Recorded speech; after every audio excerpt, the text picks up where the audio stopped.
பார்த்து வருகிறோம். சென்னை மாநகராட்சி கட்டுமான பணிகளுக்கான ஒப்பந்தங்களில் விஞ்ஞான ஊழல் நடைபெற்று வருவதாக அன்புமணி குற்றச்சாட்டை முன்வைத்திருக்கிறார். அந்த அண்மை செய்தியை பார்த்து வருகிறோம். கூடுதல் விவரங்களோடு இணைகிறார் நமது செய்தியாளர் பாஸ்கர் பாண்டியன். வணக்கம். மேலும் விவரம். சென்னை மாநகராட்சியில் கட்டுமான பணிகளுக்கான ஒப்பந்தங்களை வழங்குவதில் திமுக அரசு எந்த அளவுக்கு விஞ்ஞானபூர்வமான ஊழல்களை செய்து வருகிறது என்பதற்கான ஆதாரங்கள் வெளியாகியுள்ளதாக பாமக தலைவர் மருத்துவர் அன்புமணி ராமதாஸ் அறிக்கை வாயிலாக கடும் குற்றச்சாட்டுகளை முன்வைத்திருக்கிறார்.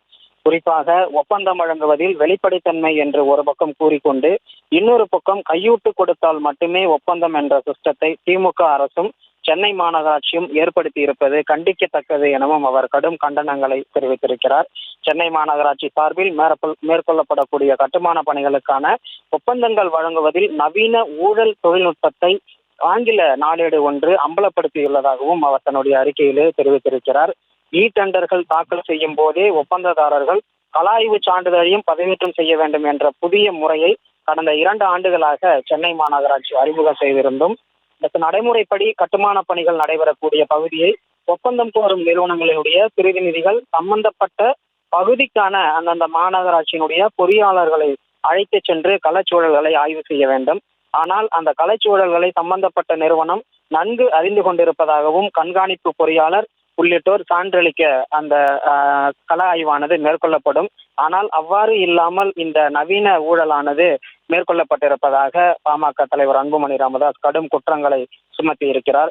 அதோடு மட்டுமல்லாமல் ஒப்பந்தம் வழங்கும் மாநகராட்சியின் அதிகாரிகளையும் ஒப்பந்தம் கோரும் நிறுவனங்களின் பிரதிநிதிகளையும் சந்தித்து பேரம் நடத்துவதற்கான வாய்ப்பை தான் கள ஆய்வு சான்றிதழ் கட்டாயமாக தாக்கல் செய்ய வேண்டும் என்ற நிபந்தனை ஏற்படுத்துவதாகவும் அவர் கடும் குற்றச்சாட்டுகளை முன்வைத்திருக்கிறார். 2024ஆம் ஆண்டுக்கு பிறகுதான் இந்த டெண்டருக்கான கள ஆய்வு சான்றை தாக்கல் செய்வது கட்டாயமாக்கப்பட்டது எனவும் அதற்கு முன்பு வரை ஒவ்வொரு பணிக்கான ஒப்பந்தமும் மாநகராட்சியால் குறிப்பிட்டப்பட்டதை விட குறைவான தொகைக்கே வழங்கப்பட்டுள்ளதாகவும் அவர் தெரிவித்திருக்கிறார்.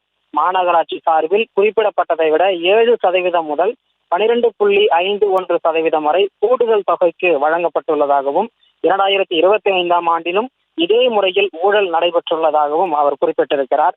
ஆற்று மணல் கொள்ளை, கனிம வள கொள்ளை, பணி நியமன ஊழல், பணியிடமாற்ற ஊழல், மதுபான வரி ஏய்ப்பு ஊழல், பாட்டிலுக்கு 10 ரூபாய் ஊழல் என திமுக ஆட்சியில் 6 லட்சம் கோடிக்கும் கூடுதலான ஊழல் நடந்திருப்பதாக குற்றச்சாட்டுகள் எழுந்துள்ளதாகவும் மக்களுக்கு சேவை செய்வதாக கூறி ஆட்சிக்கு வந்த திமுக மக்களையும் இயற்கை வளங்களையும் சுரண்டுவதை அனுமதிக்க முடியாது எனவும் ஆட்சி அதிகாரத்தை பயன்படுத்தி சட்டத்தின் பிடியிலிருந்து வேண்டுமானால் ஊழல் திமுக தப்பிக்கலாம்.